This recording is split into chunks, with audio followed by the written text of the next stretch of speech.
Gabi na, isang malabo na kuha ng isang tahimik na lungsod. Ang tunog ng banayad na simoy ng hangin na umiihip sa bintana, ang mga ilaw sa kalye ay kumikislap sa ulap. Tunog ng busina ng sasakyan sa di kalayuan. Ang kamera ay dahan-dahang lumilipad sa isang masikip na silid, kung saan si Alex ay nakaupong mag-isa, ang madilim na liwanag mula sa desk lamp na nagbibigay liwanag sa kanyang pagod na mukha. Alex, pagsasalaysay, malalim, misteryosong boses. Wala akong masyadong matandaan tungkol sa aking pagkabata. Ang mga taon na iyon ay parang mga ulap na dumadaan sa isang saradong pinto. Ngunit may isang bagay na hinding-hindi ko makakalimutan, ang amoy.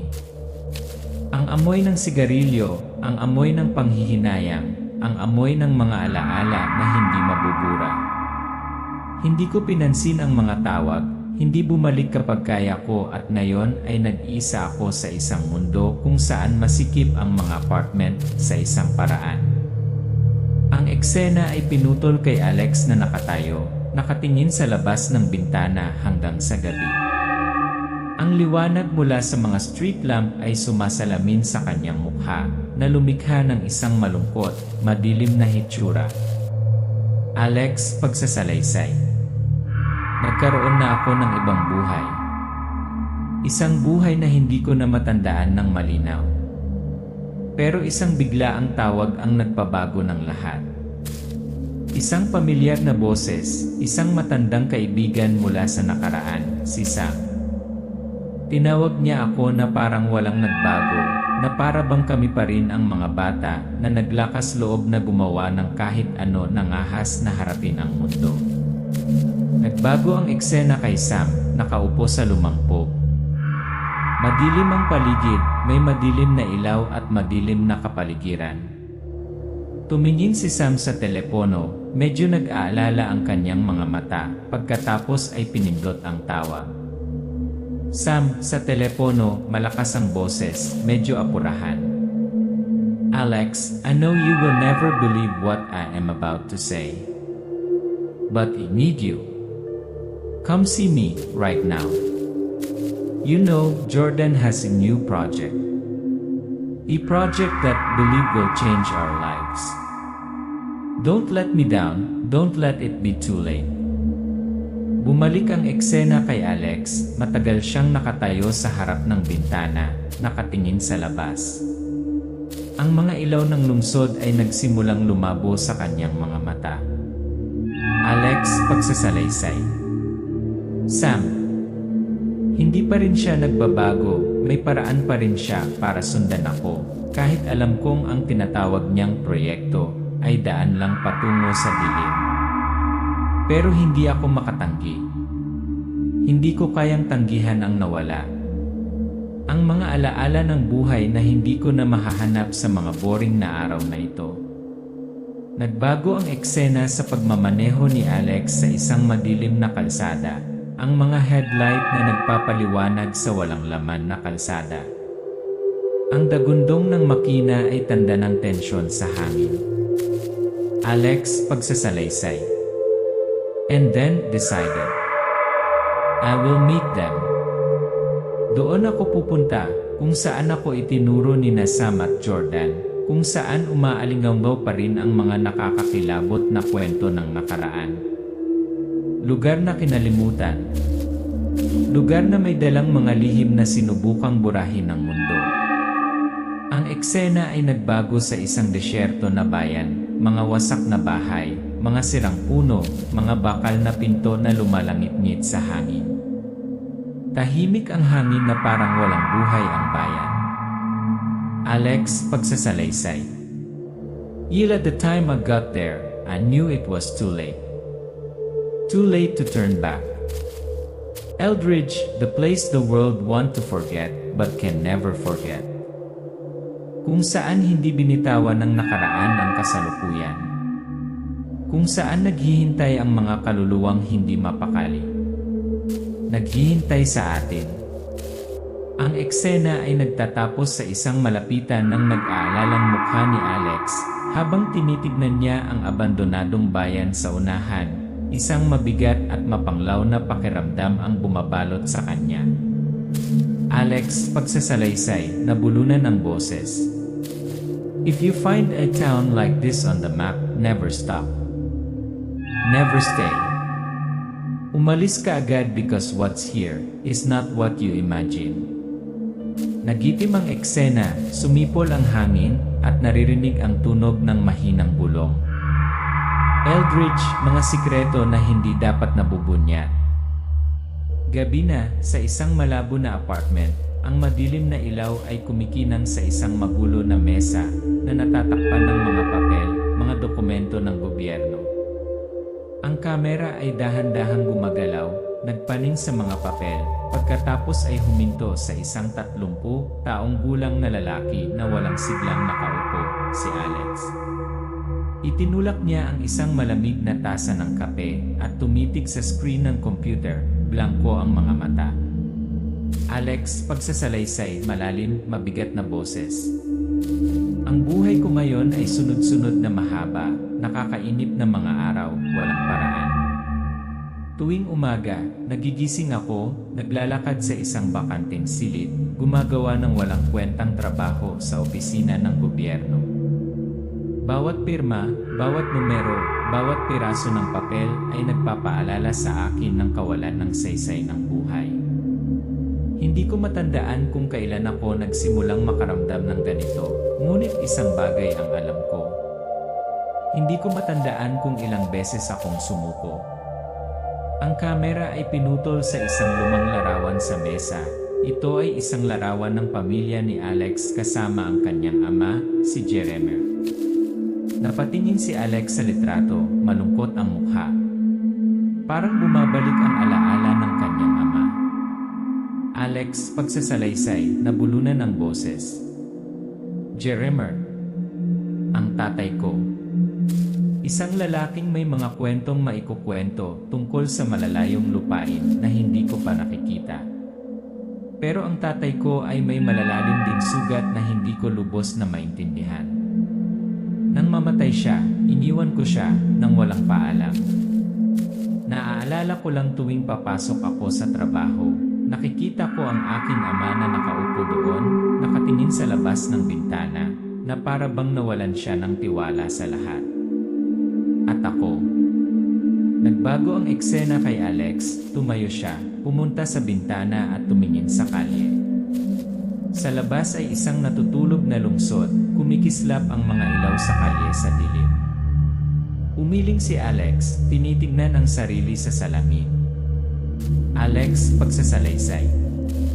At ngayon, mag-isa na lang ako, may government apartment, isang trabahong walang pakialam, at mga alaala na bumabagabag sa akin tuwing gabi. Pakiramdam ko palagi akong nabubuhay sa dilim. Pero isang araw, may tumatawag. The scene cuts to Alex's phone, the screen lights up with an incoming call. Lumilitaw ang pangalan ni Sam sa screen. Nag-alinlangan si Alex, tumingin sa telepono, pagkatapos ay nagpa siyang kunin ito. Alex, sa telepono, pagod ang boses. Sam, anong in-order mo? Ang eksena ay bumagsak sa isang lumang tavern, madilim na ilaw, mga lumang kahoy na mesa. Ang matandang kaibigan ni Alex na si Sam ay nakaupo sa isang sulok na mesa, ang liwanag na tumatanglaw sa kanyang matigas na mukha.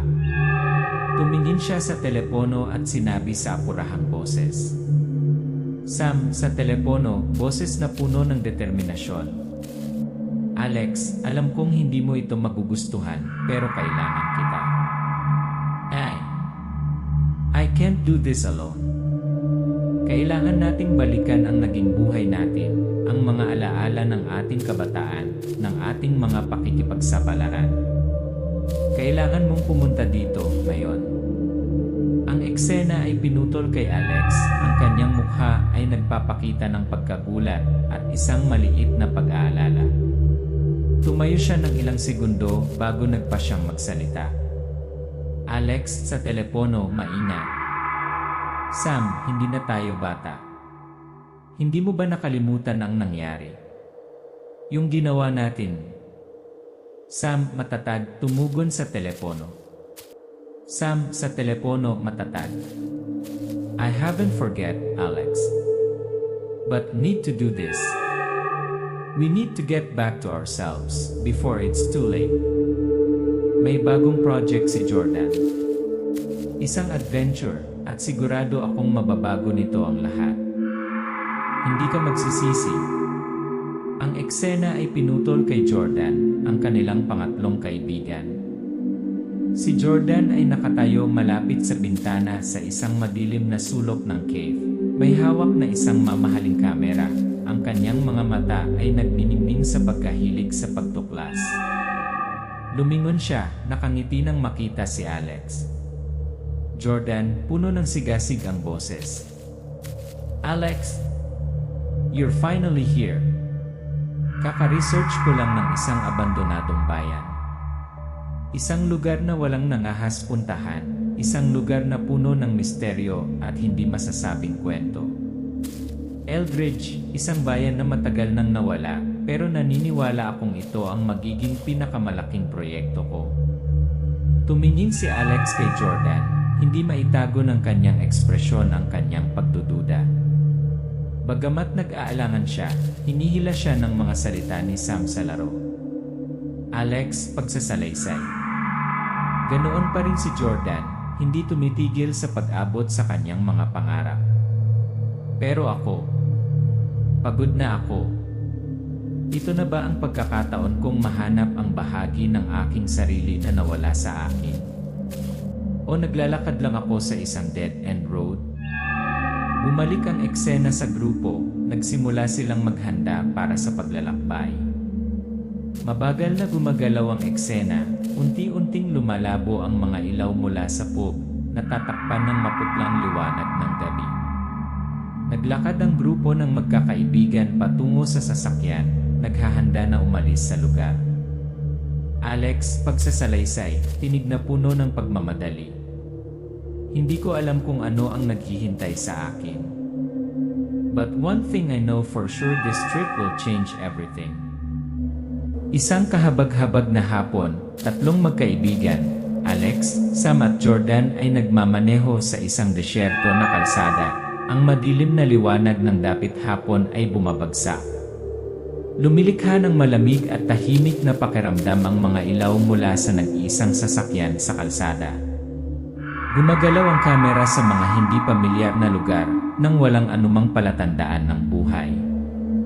Alex, pagsasalaysay, tinig na puno ng pagdududa. We've started our journey. None of us say much, but one thing is undeniable, the air in the car, in the space around us, it's thick, heavy. I don't know if this is the right choice, but have a strange feeling that we're going into something that even we can't control. The scene cuts to Sam, driving, her hands gripping the steering wheel, her forehead kunat. Sumilip siya sa rearview mirror, puno ng pag-aalala ang mga mata. Ang kamera ay dumaan sa bintana ng kotse, nagpapakita ng madilim na tanawin, makapal na fog na bumabalot sa kalsada, ang kanilang sasakyan ang tanging tanda ng buhay. Sam, mahinahon ang boses, ngunit determinado. We're getting close. Parang, ewan ko ba, parang nagbabago na. Ang pagbaril ay tumama kay Jordan, nakaupo sa passenger seat, nakatitig sa isang mapa at nagsusulat ng mga tala sa isang notebook. Jordan, puno ng pananabik ang boses. Eldridge, ito ay isang lugar kung saan naghihintay sa atin ang isang misteryosong kwento. Kaunti lang ang alam natin tungkol dito, ngunit ayon sa mga dokumentong nakolekta ko, ang bayang ito ay inabandona mula pa noong 1973 pagkatapos ng sunog sa pabrika. Dose-dosenang namatay sa sunog na iyon at pagkatapos ay katahimikan na lamang ang natitira. Walang nangahas na bumalik. Nararamdaman mo ba ang pagiging kakaiba nito? Makakagawa ito ng isang mahusay na proyekto ng dokumentaryo. Pagbaril kina Sam at Alex. Si Sam ay bumuntong hininga, ang kanyang mga mata ay nakatingin sa harapan, malinaw na hindi komportable. Kumunot ang noo ni Alex, hindi sigurado sa sinabi ni Jordan. Alex, pagsasalaysay. Ganyan naman palagi si Jordan, laging naghahanap ng misteryo, isang bagay na magpapatunay na kaya niyang baguhin ang mundo. Pero sa tingin ko ay hindi. Parang mali lahat ng tungkol kay Eldridge. May hindi tama doon. Ang pagbaril ay nagpatuloy habang ang sasakyan ay gumulong sa lalong malayong mga lugar. Ang kalsada ay nagiging makitid at madilim, ang malalaking puno ay lumilikha ng mga kakaibang silhouette sa fog. Biglang may kumislap na liwanag mula sa isang lumang tavern sa gilid ng kalsada. Kinuha sa loob ng tavern, madilim na espasyo, maputlang dilaw na liwanag na sumisikat sa mga lumang kahoy na mesa. Isang matandang babae, isang babaeng may pilak na buhok at isang mukha na minarkahan ng oras, ang nakaupo sa likod ng bar. Ang kanyang mga mata ay puno ng pag-aalala habang nakatingin sa grupo. Isang kakaibang pakiramdam ang bumabalot sa hangin. Matandang babae sa mahina at nag-aalalang boses. Saan kayo pupunta, mga binata? Narinig niyo na ba ang tungkol kay Eldridge? Ang lugar na hindi na naalala ng sinuman. Ang lugar kung saan gumagala pa rin ang mga kaluluwa ng mga patay. Kung ano man ang nangyari doon, hinding-hindi nila malilimutan. Ano ang ginagawa mo doon? Hindi ka dapat pumunta doon. Huwag kailanman. Bumalik ang eksena sa grupo. Hindi pinansin ni Sam at Jordan ang babala, ngunit tumingin si Alex sa matandang babae. Pakiramdam na ang kanyang mga salita ay totoong-totoo, nakakatakot. Sam, nakangiti, hindi naniniwala sa babala. Don't listen to her. Legends lang yan. Eldridge will be our biggest opportunity. I can't let it go. Jordan, nasasabi. Hindi kami pumunta dito para makinig ng kalokohan. I've done more research. This is no chance. I'm going to make a valuable documentary. You can't miss it. Naputol ang eksena kay Alex, tahimik niyang pinagmamasdan ang mukha ng matandang babae, matalas at puno ng babala ang mga mata nito. Ang kanyang mga salita ay tila nagtatagal sa kanyang isipan. Alex, pagsasalaysay, mababang boses. Siguro masyado akong kinakabahan. Pero hindi ko maalis ang kakaibang pakiramdam na ito. Umaalingaw pa rin sa utak ko ang babala ng matandang babae. Si Eldridge ba, ang maldita na lugar na yon, talaga ang sinabi niya? O isa lang itong fairy tale para takutin ang mga tao? Ang eksena sa Poby ay nawala, ang grupo ay bumalik sa kotse, ipinagpatuloy ang kanilang paglalakbay. Dumidilim na ang daan, wala ni isang sasakyan ang dumadaan. Jordan, nasasabi. This town is going to be the project we need. Wala pang nakagawa ng movie about Eldridge. What we find there will change everything. The feeling of living a haunted story, not everyone gets this chance. Ang eksena ay nagpatuloy, ang sasakyan ay nagmamaneho sa gabi, ang makapal na hamog ay pumapalibot sa kanila. Lumilitaw sa malayo ang mga abandonadong gusali na nagpapadilim sa espasyo. Alex, pagsasalaysay, nag-aalalang boses. We get closer to Eldridge, and I start to feel like can't turn back. The warnings, the strange signs along the road, nagkataon lang ba ang lahat? O talagang may naghihintay sa atin doon? Natapos ang eksena nang pumasok ang kanilang sasakyan sa isang desyerto na kalsada at ang imahe ni Eldridge ay kumukupas sa kadiliman. Eldridge, Unsolved Mysteries. Papalapit ang grupo sa tarangkahan ng bayan ng Eldridge. Ang kamera ay humahampas sa mga sira-sirang gusali, sirang pader at desyerto ng mga kalye. Ang madilim na ilaw mula sa mga headlight ng kotse ay nagpapaliwanag sa buong lugar na nagbibigay ng malamig at madilim na kapaligiran. Dahil sa makapal na ulap, nagiging malabo at misteryoso ang eksena.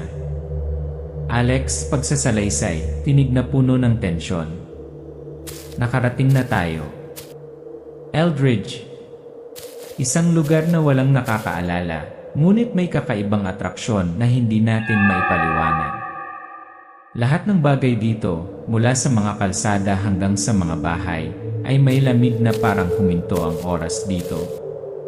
Tanging mga multo ng nakaraan ang nananatili pa rin sa espasyong ito, walang nakakaalam kung bakit sila nandito pa rin. Ang eksena ay lumipat kay Sam, nakaupo sa kotse, ang kanyang mukha ay tense, hindi maalis ang kanyang mga mata sa bintana. Nakikita ang mga nasirang gusali, ang bawat hakbang ay tila nakadaragdag sa pakiramdam ng bigat. Sam, tahimik, nag-aalala. I don't feel right, Alex. Walang tunog dito, walang tao. Wala kundi anino sa ambon. Ang pagbaril ay pinutol kay Jordan, hawak ang kamera, ang kanyang mga mata ay nagniningning sa pananabik. Ang kanyang mga kamay, gayunpaman, ay nanginginig habang siya ay tumalikod upang tingnan ang grupo. Jordan, nasasabik ngunit medyo nangangamba. Don't worry, Sam. This is what you need. Ni place no one dares to go. Eldridge's images will make me stand out in this documentary. We're going to make history. Ang pagbaril ay nagpatuloy habang sila ay bumaba sa kotse at naglalakad sa bayan. Umaalinggaw ang mga yabag nila sa katahimikan. Madilim ang lahat sa paligid, kinakalawang ang mga bakal na pinto, sira ang mga bintana at basa ang hangin. Alex, pagsasalaysay, boses na kinakabahan. Ang bawat hakbang natin ay parang pagtapak sa mga lihim na walang gustong malaman. Ang bayan ito ay hindi lamang desyerto, kundi para itong bangkay na naghihintay ng isang nakamamatay na suntok. Lahat ng nandito ay tila patay na, ngunit may bahagi ng kaluluwa na nananatili pa rin sa kung saan, parang mga multo na hindi pa nakakalabas. Ang eksena ay nagbago sa isang malaking gusali na tila isang lumang pabrika. Ang madilim na pader at gumuhong bubong ay nagpapahiwatig na ito ang lugar ng sakuna. Ang mahinang liwanag mula sa flashlight ay nagpapatingkad lamang sa mahinang usok, ang mga bakas ng panahon sa mga lumang bagay. Jordan, seryosong boses. Ito na. Ang pabrika. Kung saan nangyari ang sakuna. Kung saan dose-dose ng tao ang namatay sa sunog. Magpapapicture ako dito. The shot cuts to Sam, who looks uneasy, her eyes darted around as if sensing someone is watching.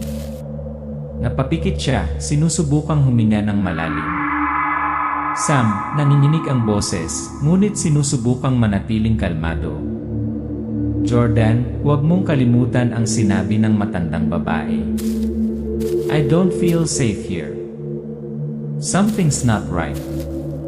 Ang pagbaril ay pinutol kay Alex na tumitingin sa paligid, naramdaman ang lamig sa hangin. Huminto ang kanyang mga mata sa isang lumang notebook sa lupa na nakabaon sa ilalim ng mga guho. Alex, pagsasalaysay, pilit ang boses. Noong pumasok ako sa pabrika, may naramdaman akong mabigat, isang hindi nakikitang presensya. At pagkatapos ay nakita ko ito isang notebook, luma at maalikabok. Siguro ito ang hinahanap ko. Isang hindi masabi na kwento, isang nakalimutang babala. Putok na yumuko si Alex para kunin ang notebook at buksan ito. Lumilitaw ang malabong mga linya, bawat isa ay nakakatakot na babala. Alex, nagbabasa ng tahimik, nag-aalala ang boses. Huwag mong hawakan ang pilak na pulseras. Mag-ingat sa mga natitirang espiritu. Hindi ka nila patatawarin. Natatama ang shot sa mukha ni Sam. Tumingin siya kay Alex, nanginginig ang mga mata habang naririnig ang babala mula sa notebook.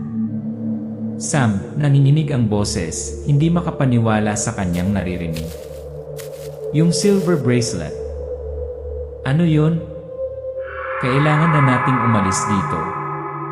Nagpatuloy ang pagbaril habang papalapit si Jordan at tinitingnan ang pilak na pulseras na nakalatag sa isang wasak na workbench. Ang pilak na pulseras ay sumasalamin sa mahinang liwanag mula sa flashlight na lumilikha ng isang madilim na pakiramdam. Jordan, nasasabi, ngunit tila walang kamalayan sa panganib. Ito na.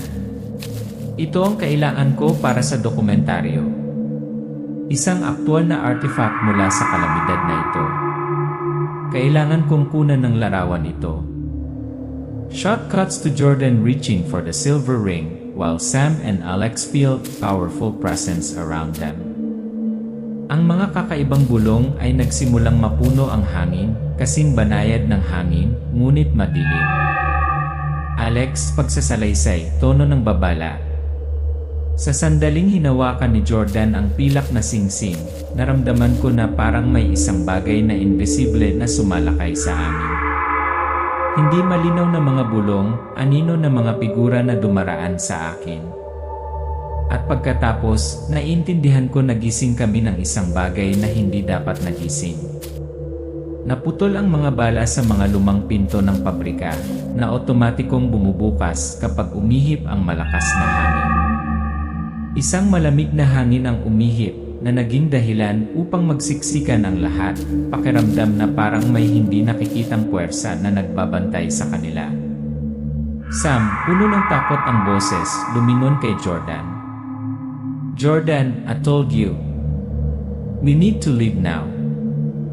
We can't stay. Nakatayo ang grupo sa isang lumang pabrika, malamig at madilim ang hangin.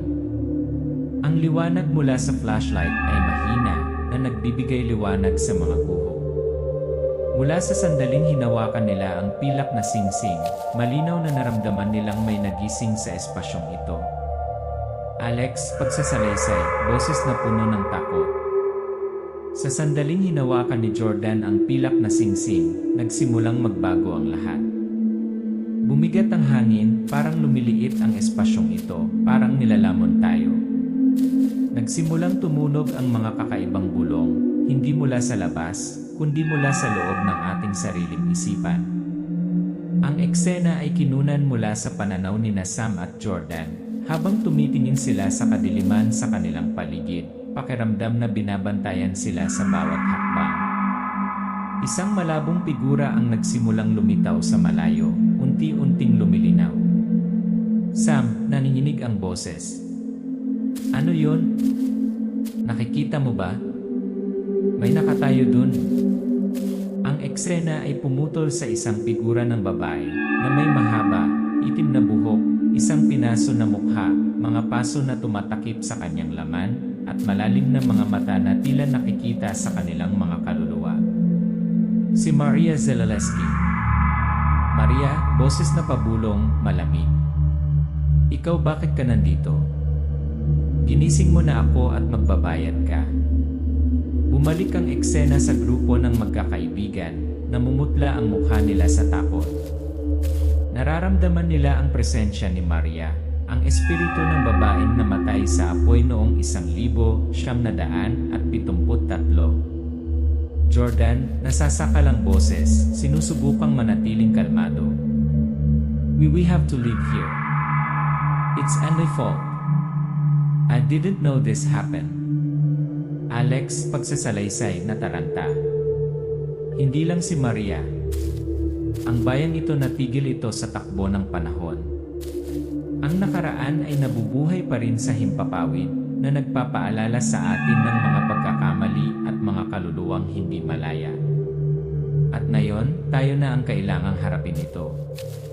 Ang tagpo ay lumilipat sa bayan ng Eldridge sa dapit hapon. Ang langit ay dumidilim, ang hamog ay nagsisimulang kumapal.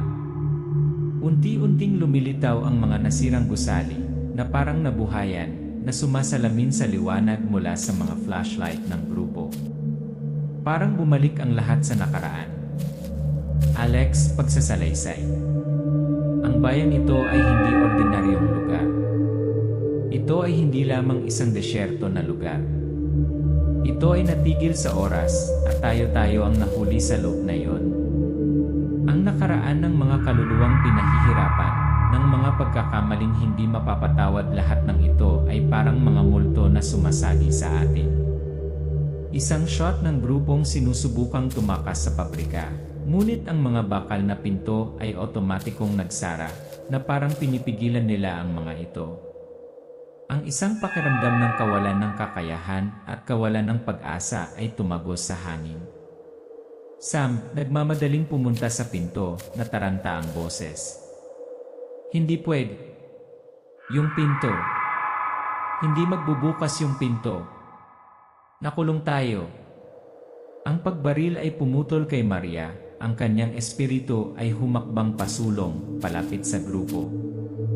Bawat hakbang niya ay tila nagpapalamig sa espasyo.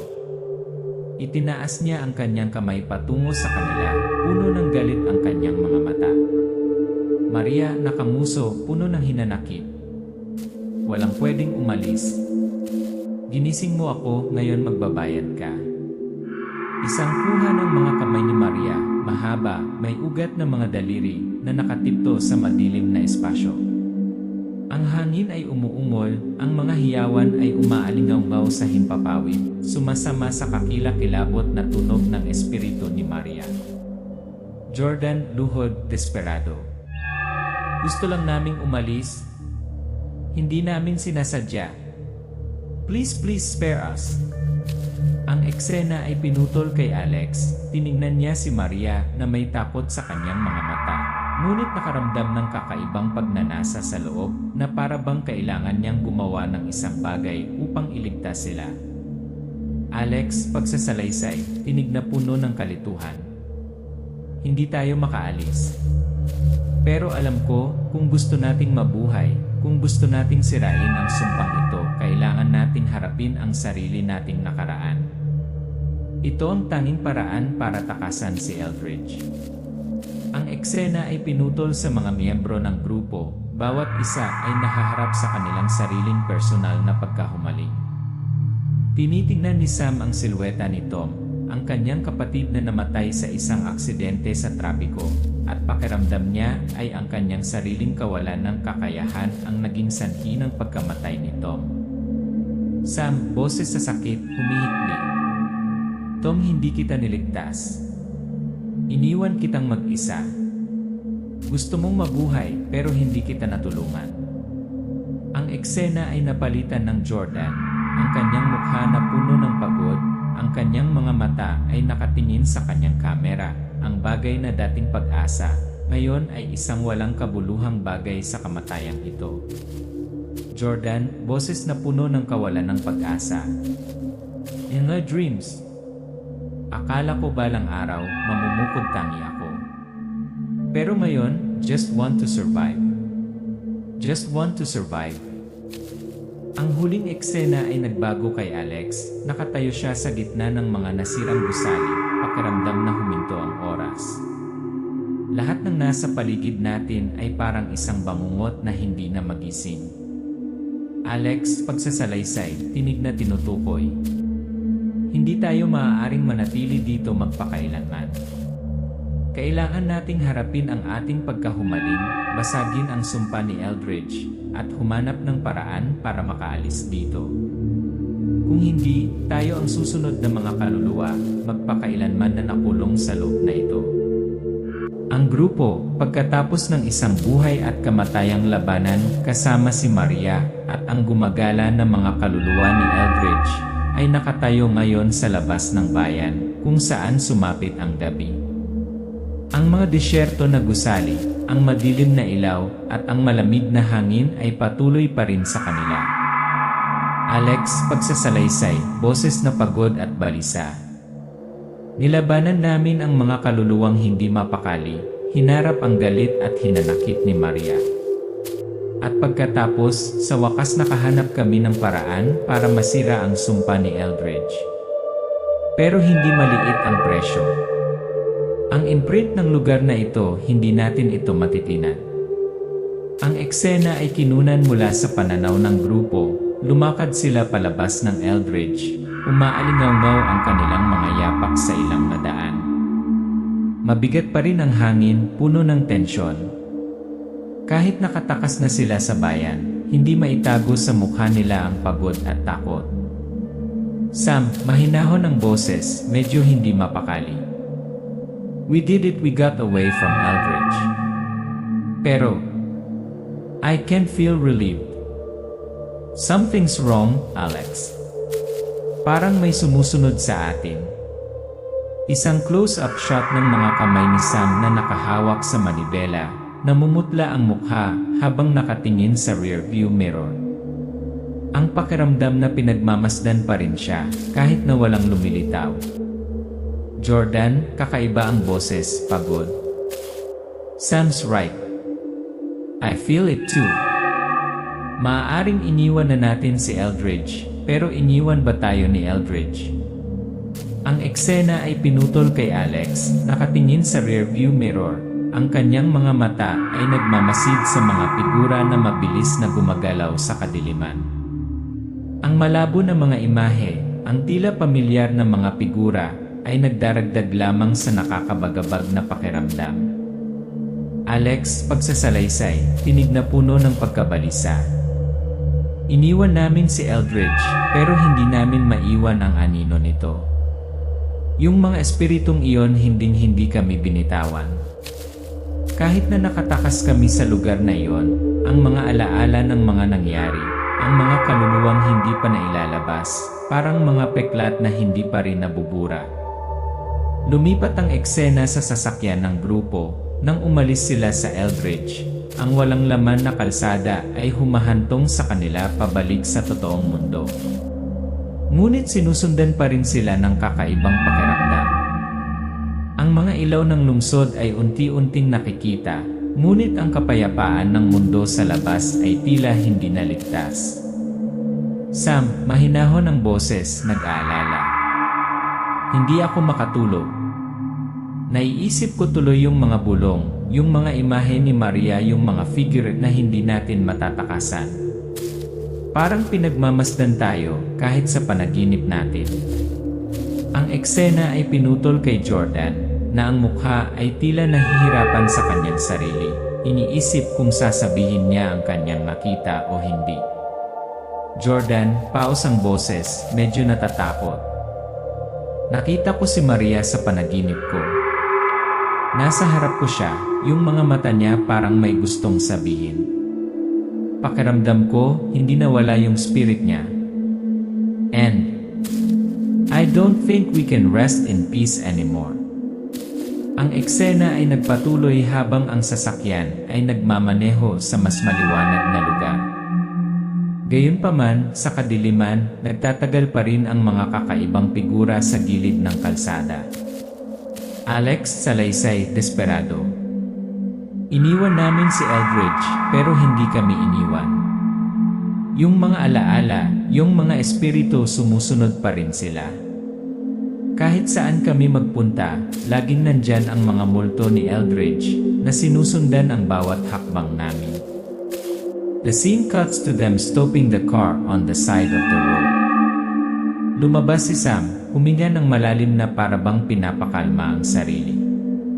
Ngunit hindi niya maiwasang tumingin sa madilim na kakahuyan sa unahan. Sam, nanginginig ang boses, parang sinusubukan niyang itago ang kanyang takot. Hindi ko maintindihan. Bakit kailangan nating harapin ang lahat ng ito? Bakit tayo nakulong sa mga alaalang ito? Ano bang nagawa nating mali? Ang pagbaril ay pinutol kay Alex na lumingon kay Sam. Ang kanyang mga mata ay puno ng pagkalito at pag-aalala. Alex, nasakalang boses, puno ng panghihinayang. We never did anything wrong, Sam. But Eldridge, it's not just a place. It's a memory, a curse. And it will never leave us alone. Ang pagbaril ay pinutol sa grupo, nakaupo sa kotse. Ang kanilang mga mukha ay puno ng pag-aalala at kawalan ng katiyakan. Kahit na nakatakas na sila kay Eldridge, ang liwanag sa unahan ay hindi natanda ng pag-asa. Nagiging malabo ang lahat ng nasa paligid nila, na para bang nakakulong pa rin sila sa walang katapusang loob. Alex, pagsasalaysay, nagmumulto na boses. We have escaped Eldridge, but the question remains, can we truly escape these spirits? Magpapatuloy pa ba si Eldridge sa pagmumulto sa atin? O kailangan na nating ibaon ang nakaraan at humanap ng paraan para makamove on? Pero isa lang ang alam kong sigurado, hindi tayo iiwan ni Eldridge. Gustuhin man natin o hindi. Ang eksena ay nagtatapos habang ang sasakyan ay patuloy na gumagalaw sa kadiliman. Ang liwanag mula sa mga headlight ay kumukupas hanggang sa gabi. Sa puntong ito, ang mga bulong ay nagsisimulang umalingaw sa hangin at ang kapayapaan ng totoong mundo ay tila nabura. Eldridge, isang peklat na hindi mapapagaling.